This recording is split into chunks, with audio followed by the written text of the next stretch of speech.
Hey guys, I just finished reading what I consider to be the most important 2023 housing market forecast, and I wanted to share it with you, along with some of my thoughts and ideas about how we could use this if we're planning to buy or sell a home in 2023. We're also almost a month into the year, so we're beginning to see some trends forming, so we can even begin to reflect on this forecast and see how it bears out. Now, before we get into the meat of it, let's just cover our priors. So what I've been seeing for the most part is a consensus notion that home prices in 2023 are going to either stay flat or maybe climb a little, no more than 5%, or maybe fall off a little. Again, no more than negative 5%. And the reasons are pretty clear. What's keeping home prices from climbing a lot is the affordability issue. Home prices are about as expensive as they can be, and we saw that in 2022 when a rapid increase in mortgage rates caused a dramatic fall off in home prices. We literally reached the affordability threshold. So unless something crazy happens, like mortgage rates drop below 3% again, we're not going to see any rapid price increases. But at the same time, sales volume is already extremely low and inventory is extremely low. So the dynamics simply aren't in place to have big price drops. There's just not enough inventory on the market to allow for pricing to fall off that much, and volume is already so low. This isn't like 2006 where prices were extremely high and volume was extremely high. This is a completely different scenario, and again, barring a major economic situation that causes mortgage rates to spike up to 8 or 10%, which is extremely unlikely, there's just no way for home prices to significantly fall off from where they are. So I was very interested to see that my favorite real estate analyst put out a 2023 forecast that calls for price drops more than 5%. And to end the suspense, I'm talking about Logan Mohtashami's 2023 housing market forecast. Logan Mohtashami is the lead analyst at HousingWire, which is an industry rag for the housing industry. If you're interested in buying or selling a home in 2023, I suggest you subscribe to HousingWire's free resources, especially their podcast, HousingWire Daily. Logan Mohtashami is on the podcast twice a week, and their insights are fantastic. Now, a lot of what they cover is industry stuff, inside baseball stuff, like what's happening to the mortgage sector, what's happening with the Wells Fargo mortgage division. There's apparently rumors now that one of the big banks is going to sell off a lot of its loan servicing. There's all sorts of inside baseball stuff like that. Just push that aside. Don't listen to those podcast episodes. But when they talk about where mortgage rates are headed, or where home prices are headed, or where home sales volume is headed, this is stuff you want to pay attention to. This is the insider info that's really, really valuable and really expensive. It's about $500 a year to be an actual subscriber, which I am. Now, the reason I put so much stock in Logan's forecast is that he puts more research and analysis and data into his model for what the housing market should do in the coming 12 months than anybody else that I pay attention to. A lot of realtors and YouTube pundits will say things like home prices are going to drop 10% without any real model behind their prediction. And even reputable sources like Redfin and the National Association of Realtors, I just don't think they have as sharp a mind and as thoroughly researched a model as Logan does. That's why I really, really, really value his forecast. So let's dig into it. All right, I've highlighted a couple points that I think are worth discussing. First, Logan points out price growth was unhealthy in 2021 and was savagely unhealthy in the first few months of 2022. Now, this is a big point that Logan has made, and he's coined this term that the housing market was savagely unhealthy in 2022.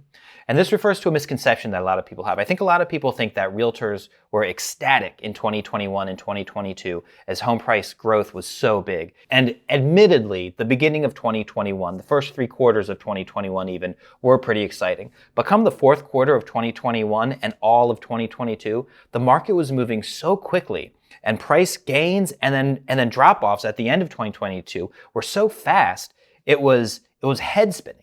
And those of us in the real estate industry who had even the slightest breath of experience were aware that when things are moving so quickly, they can turn. So it's important to first establish that 2021 was an unhealthy year for the housing market, and 2022 was savagely unhealthy. That's the recent history that we're coming out of as we enter 2023. Scrolling along, we get to the good stuff first. My 2023 price forecast. As long as rates, and these are mortgage rates, stay above 5.875%, my affordability index will see the pressure on home prices continue.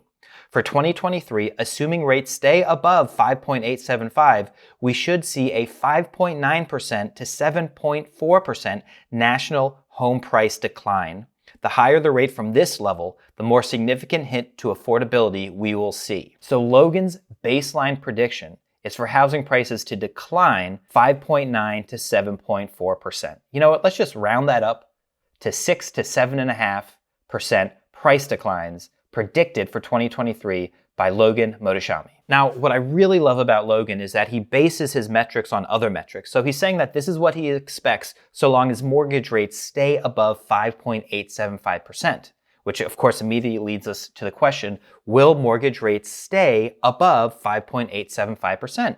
Let's just take a quick look at where mortgage rates are right now. As you can see, mortgage rates have been falling since October, November of last year, currently sit at 6.18% according to Mortgage News Daily. And what's the Freddie Mac average? 6.13%. So we're well south of 6.2. Are we on our way to 5.875% or lower? Frankly, I think the answer is yeah, kinda. Things are looking pretty good. Strong economic data came out today. Very positive looking inflation data came out last week. It's pretty clear that the Fed is going to end interest rate hikes this year. And in fact, and this is a little bit over my head, but from what I understand, 2-year Treasury bond yields suggest that the Fed might not raise rates more at all. So what that means is our long battle with inflation might be coming to an end pretty soon. And as the Fed stops raising rates, the 10-year Treasury is going to stop climbing. Also, the spread between the 10-year Treasury and mortgage rates should shrink.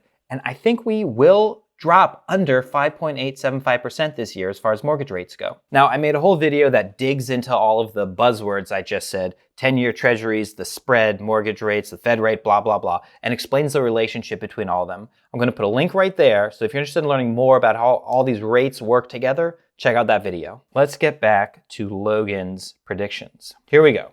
Logan's rate forecast. For 2023, the 10-year yield is currently at 3.7%. And I believe the 10-year yield range this year will be between 3.21% and 4.25%, as long as the economy stays firm. Now, if the economy gets weaker, especially in terms of the labor market breaking, which for me is jobless claims rising to 323,000 and beyond, then we can get as low as 2.73% on the 10-year yield. With that 10-year yield range, 3.21% to 4.25%, mortgage rates should be between 5.25% and 7.25%. This assumes that the spreads are wide and pricing for mortgages is still weak. However, if the spreads get better, we could even see mortgage rates under 5% if the 10-year yield breaks under 3%. So this is kind of like the opposite of what Logan's been predicting so far in this forecast. He's been saying so long as mortgage rates stay above 5.875%, home prices are going to drop 6 to 7.5%.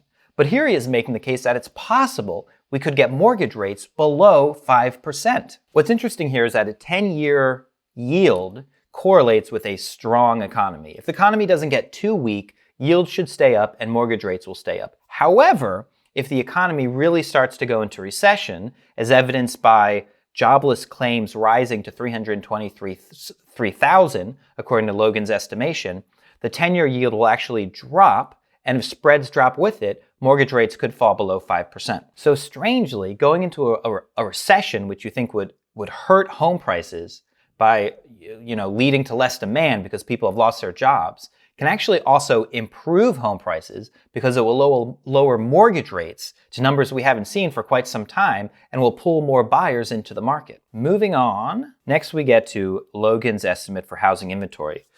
He writes, for some context, going back to 1982, the historical average range has been between 2 and 2.5 million. That's for active inventory, houses actively on the market.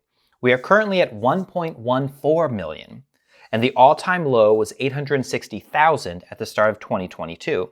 As we can see below, we are far from the historical norms today. Now, this is a really important graph, and you have to really take a look at what's going on to understand the housing market today in 2023. As you can see, from 1982 until about 2005, there was a pretty consistent level of housing inventory. Housing inventory grew dramatically during the last bubble in the buildup to the Great Recession, and since then has been steadily declining. We like to talk about inventory decline being caused by COVID, but really this is a pre-existing trend that frankly goes all the way back to 2008. I usually track it back to 2014. And the first data for 2023 is not great. Housing inventory has already broken below 1 million units. That's only the second time that inventory has dropped so low since this graph shows us since 1982. Let's check out Logan's forecast. He writes, "I'm sticking to my call that we will break into the 2019 inventory levels of 1.52 to 1.93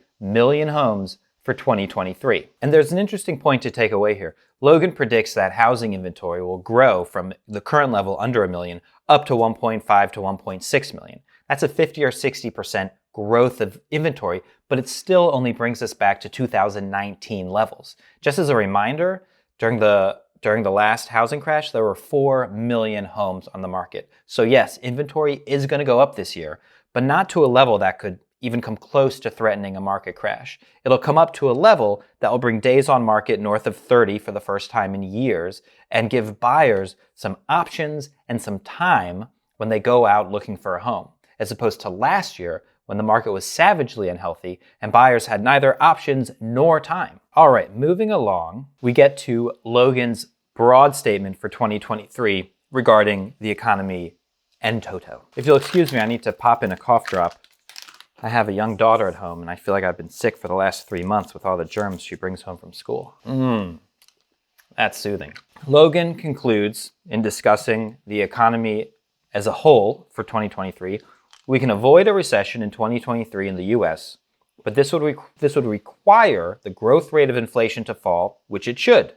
However, the key data line for 2023 is jobless claims. If it stays away from my critical level of 323,000 on the 4-week moving average, we won't have a recession in 2023. And this is kind of the big news that's slowly beginning to creep up, that we just might have the soft landing that the Fed has been hoping for. It seems ridiculous. Even to me, I'm shocked that anything could go the way the Fed hopes it goes. But inflation is cooling off, the economy is still kicking along nicely, and jobless claims have been falling off since November of last year.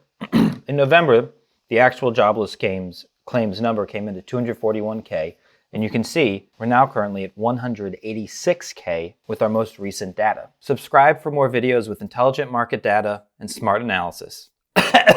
See you later.